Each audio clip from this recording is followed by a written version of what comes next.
என்னுடைய பேர் ராமமூர்த்தி அப்படின்னா. என்னது? ராமமூர்த்தி. கைத்தட்ட 10 பேருக்கு ரொம்ப நன்றி. சரிங்களா? ராமமூர்த்தி அப்படின்னா. அதுக்கு அடுத்த கேள்வி நான் கேட்டேன், அவருக்கு முந்திக்க கூடாதுல்ல. என்ன வேலை பார்க்குறீங்கன்னு. நான் என்ன ஏதோ ஒரு கோயிலில் வந்து நான் தொடச்சி க்ளீன் பண்ணி அந்த வேலையை பார்த்துட்ருக்கிறேன்.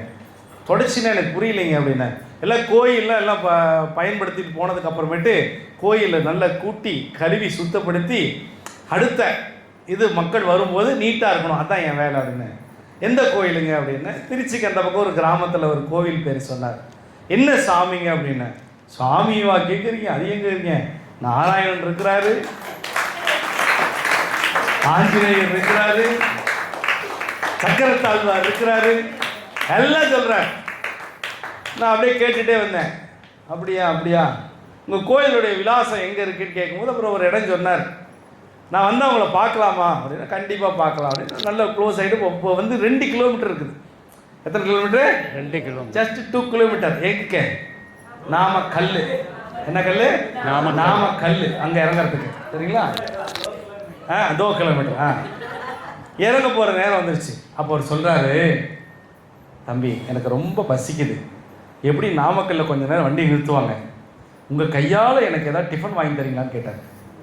சரி வாங்கி தரேங்க ஐயா அப்படின்ட்டு ஒரு வண்டி இறங்கின உடனே பஸ் ஸ்டாண்ட்லேயே ஒரு இட்லி கடை சூடாக நல்லா கொத்தன்னு வந்துச்சு. ஒரு 4 இட்லி ஒரு வடை வாங்கி கொடுத்தேன். சாப்பிட்டார். சாப்பிடும்போது நீங்கள் சாப்பிட்லையா? இல்லைங்கய்யா எனக்கு ஏகாதசி, நான் போய் சுவாமியை பார்க்கணும் அப்படின்னு. அப்புறம் சாப்பிட்டு கிளம்பும்போதுன்னு சொன்னார், கட்டாயமாக கோயிலுக்கு வரணும் அப்படின்னார். கட்டாயமாக வந்துடுறேன் அப்படின்னு நான். அப்போ அவர் என்ன பண்ணார்னா, நான் ஒன்று தரேன், கோயிலில் சேர்த்துடுறீங்களா அப்படின்னா. இது கொடுங்க அப்படின்னு. ஒரு கவருக்குள்ளே போட்டு பேக்கெட்டில் வச்சுருந்தார். கவருக்குள்ளே போட்டு இதில் வந்து இந்த கவருக்குள்ளே ஒரு ஃபோட்டோ இருக்குது, அந்த ஃபோட்டோவை நீங்கள் எடுத்துக்கோங்க, அதில் இருக்க தட்சணையை மட்டும் உண்டியில் போட்டாங்க. அந்த கவருக்குள்ளே என்ன போட்டாங்க அது நீங்கள் அங்கே கோயிலில் போய் திறந்து பார்த்துக்கோங்க அப்படின்ட்டு கொடுத்துட்டு அவர் என்ன பண்ணிட்டார், பஸ்ஸு கிளம்பிருந்துட்டு அதே பஸ்ஸில் ஏறி உட்காந்துட்டார். நானும் என்ன பண்ணுறேன், ஆஞ்சநேயரை பார்க்கணுங்கிற குசியில் ஓடிட்டேன். கோயிலுக்கு போயிட்டேன், விளக்கு ஏற்றியாச்சு, எல்லாம் பண்ணியாச்சு, வடமாலை சாத்தியாச்சு, துளசி மாலை சாத்தியாச்சு. உக்காந்துட்டு இருக்கும்போது டக்குனு ஸ்ட்ரைக் ஆகுது. அச்சோ ஒரு தட்சணை ஒன்று கொடுத்தாரு, அது ஏதோ ஃபோட்டோ இருக்குது, அந்த ஃபோட்டோவை எடுத்துக்க சொன்னார். அந்த ஃபோட்டோவை எடுத்து வச்சுக்கிட்டு இப்போ இதை வைக்க சொன்னேன். எடுத்து அப்படி ஓப்பன் பண்ணுறேன். ஓப்பன் பண்ணும்போது ஷிரடி சாய்பாபாவுடைய ஃபோட்டோ.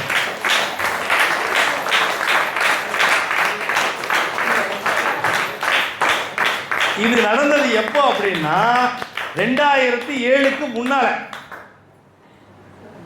2007 தான் பாபா எனக்கு காட்சி கொடுத்தது. 2007 அதுக்கப்புறம் தான்.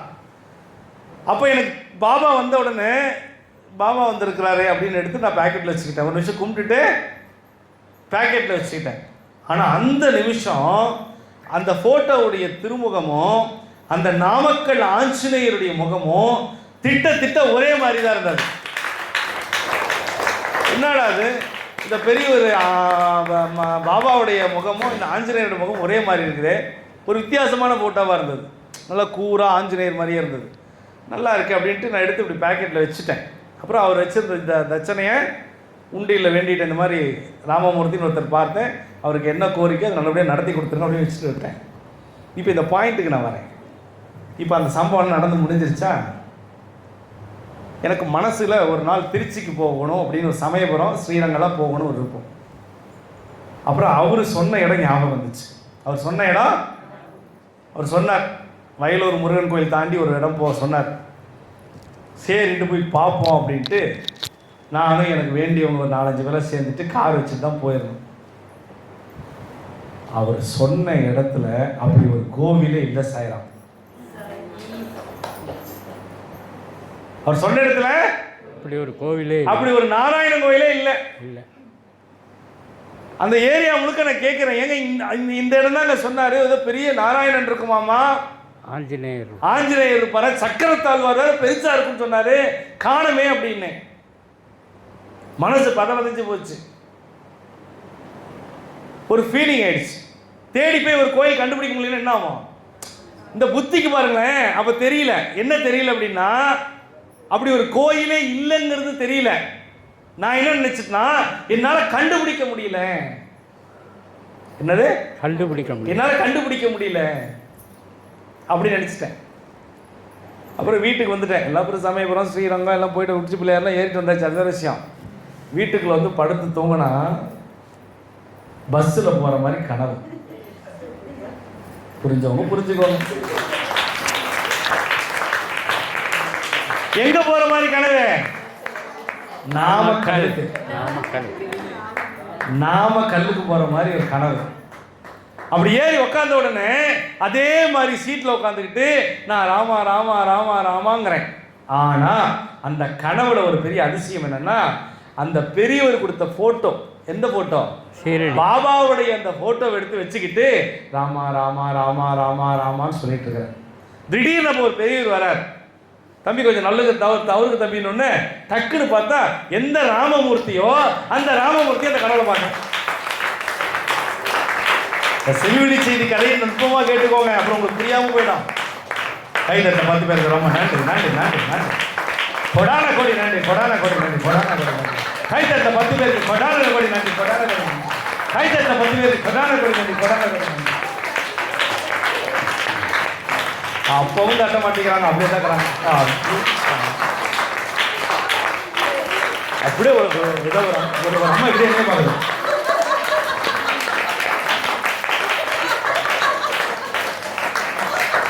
ஒன்னா சிரிக்கணும், இல்லைன்னா அழுகணும், இல்லைன்னா கை தட்டணும்னா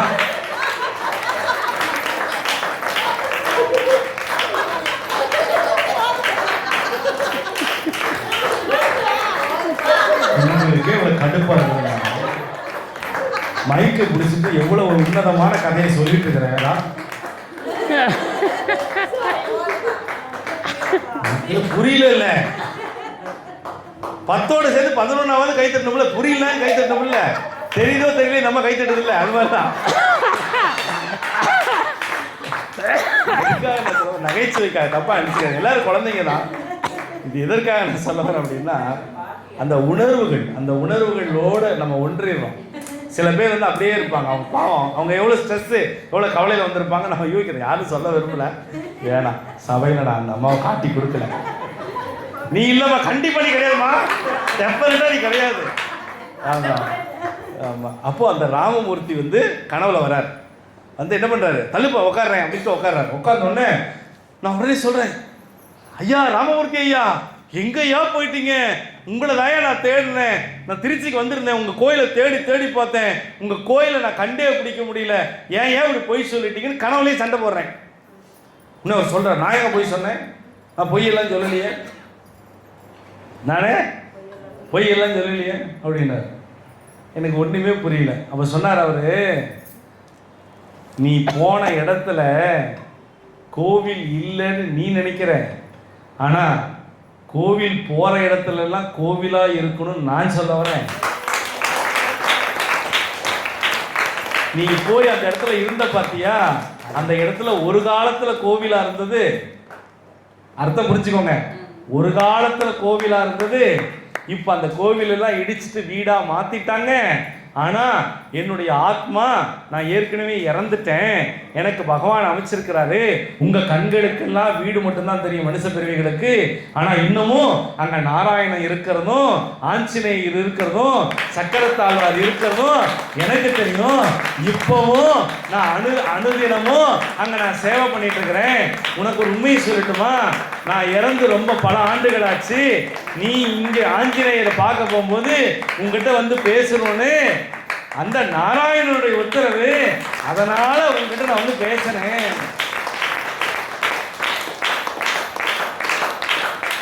கனவுல மெய் சிரித்து போச்சு. அப்ப நான் கேட்டேன், அப்போ போட்டோ, அந்த ஆஞ்சநேயருக்கு அந்த தட்சணையை போட்டுட்டு அந்த பாபாவுடைய போட்டோ, அதை நீ கையில வச்சிருக்கிய, அது யாரு தெரியுமா அப்படின்னாரு. அப்பதான் சொன்னார், இப்ப நினைச்சாலும் எனக்கு அது ரொம்ப இதா இருக்கும். அது யார் தெரியுமா? அதுக்காக தான்டா நீ பிறந்திருக்கிறேன்.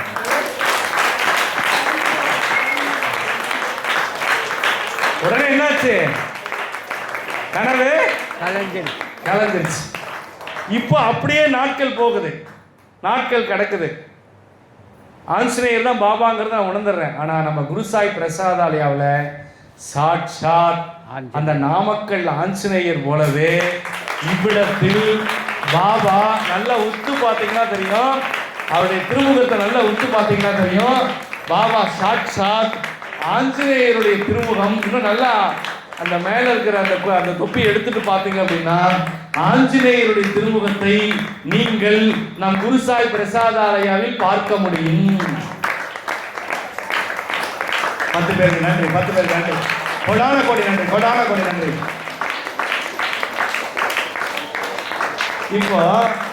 இப்போ இந்த ராமமூர்த்தி அப்படிங்கிறவர் நான் ஏன் சந்திக்கணும், நான் சந்திக்கும் போது சரீரமாக இருந்தவர் பின்னால் கனவுல நான் இல்லை, நான் இறந்தே பல ஆண்டுகள் சொல்லும்போது உங்களுக்கே அப்படி இருக்குன்னா அதை அனுபவிக்கும் போது அனுபவிச்ச எனக்கு எவ்வளவு ஒரு கூஸ் பம்ஸாக இருந்திருக்கும், எவ்வளவு பெரிய ஒரு ஞானமாக இருந்திருக்கும். இதை நான் பல சமயங்கள் யார்ட்டையும் சில தேவ ரகசிய கதைகளை சமயம் வரும்போது மட்டும்தான் சொல்ல முடியும். இன்று சத்சரீரத்துடைய முதல் அத்தியாயம் அது எப்படி தொடங்கப்பட்டதுன்னு தாத்தா தொடங்கிய இந்த நல்ல நாள்ல இந்த விஷயத்தை சொல்லணுங்கிறது பாபாவோட.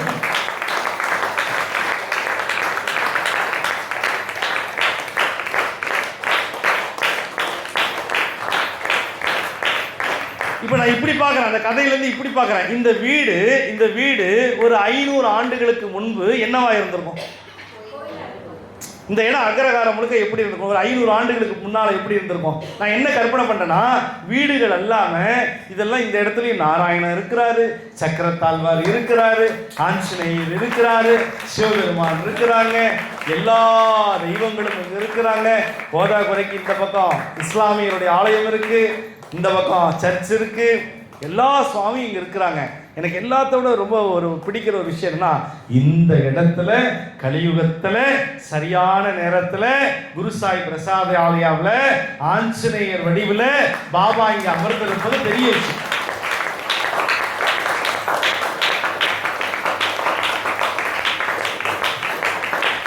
சரி, அதுக்கப்புறம் காலங்கள் கடந்து போகுது. 2007 அப்புறம் பாபாவுடைய அதிசயங்கள் நடக்குது, அதுக்கப்புறம் அற்புதம் நடக்குது. அப்புறம் ராமநாமத்தை பற்றி எனக்கு உணர்வு வருது. பல சமயங்களில் ராமநாமம் சொல்லும்போது பல அதிசயங்கள் நடக்குது. இதில் ஓம் சாய்ராம் ஜெய் சீதாராம்னு சொன்ன பிறகு இன்னும் பல அதிசயங்கள், பல மாற்றங்கள். இப்போ நான் ஒரே ஒரு விஷயத்தை உங்ககிட்ட நான் பகிர்ந்துக்கிறேன். இந்த இடத்துல எல்லோரும் சேர்ந்து ஒரு 11 முறை ஓம் சாய்ராம் ஜெய் சீதாராம்னு அப்பாவுடைய முகத்தை பார்த்து சொல்லுங்க. ஓம் சாய்ராம் ஜெய் சீதாராம், ஓம் சாய்ராம் ஜெய் சீதாராம், ஓம் சாய்ராம் ஜெய் சீதாராம், ஓம் சாய்ராம் ஜெய் சீதாராம், ஓம் சாய்ராம் ஜெய் சீதாராம், ஓம் சாய்ராம் ஜெய் சீதாராம், ஓம் சாய்ராம் ஜெய் சீதாராம், ஓம் சாய்ராம் ஜெய் சீதாராம், ஓம் சாய்ராம் ஜெய் சீதாராம், ஓம் சாய்ராம் ஜெய் சீதாராம், ஓம் சாய்ராம் ஜெய் சீதாராம், ஓம் சாய்ராம் ஜெய் சீதாராம். கரெக்டா? ஓகே, கணக்கு கை தட்டின ஒருத்தருக்கு ரொம்ப நன்றி. இந்த ஓம் சாய்ராம் ஜெய் சீதாராம் சொல்லும் போது என்ன வைப்ரேஷன்ங்கிறது நீங்க கட்டாயமா தெரிஞ்சுக்கணும், உணரும். இந்த செவிவெளி செய்தி கதையினுடைய மிக நுட்பமான நேரம் இப்போ வருது. பாபா வாழ்ந்த காலத்தில் நமக்கு எப்பவுமே ஒரு ஆசை இருக்கும்ல, நம்ம பாபா வாழ்ந்த காலத்தில் இருந்திருந்தா எப்படி இருந்திருப்போம். ஒரு கற்பனை வச்சுக்கலாம், கற்பனை இல்லை நிஜத்திலே வச்சுக்கலாம். பாபா வாழ்ந்த காலத்தில் சுவாமியோடு இருக்கும்போது நம்ம எவ்வளவு ஒரு அதிசயங்கள், அற்புதங்கள் பண்ணியிருப்பார். ஒரு முறை பாபாவை பார்ப்பதற்காக ஒரு ஏழை விவசாயி வரார், ரொம்ப தொலைதூரத்திலிருந்து வரார். அவர் பாபாவை பார்க்கும்போது அவர்கிட்ட பேசவே பயப்படுறார். சில பேருக்கு பயம் வரும் இல்லையா, ஸோ இந்த குருவை பக்கிரியை பார்த்தா பயமாக இருக்கு, நான் பேசவே மாட்டேன், நான் பேசவே இல்லை. பாபா எப்போவுமே எல்லார்கிட்டையும் பேசுவார், ரொம்ப சூட்சமாக பேசுவார், சிரித்து பேசுவார், கோபமாகவும் பேசுவார், இதான் பேசுவார். ஆனால் அந்த பேசவே இல்லை அந்த விவசாயி பயந்துக்கிறார், நெருங்கி வரத்துக்கு பயப்படுறார். ஆனால் தூரத்திலிருந்து என்ன பண்ணுறார், பாபா என்னை காப்பாற்றுங்க பாபா அப்படின்னு வேண்டிக்கிறார். அவருக்கு ஒரு கேள்வி,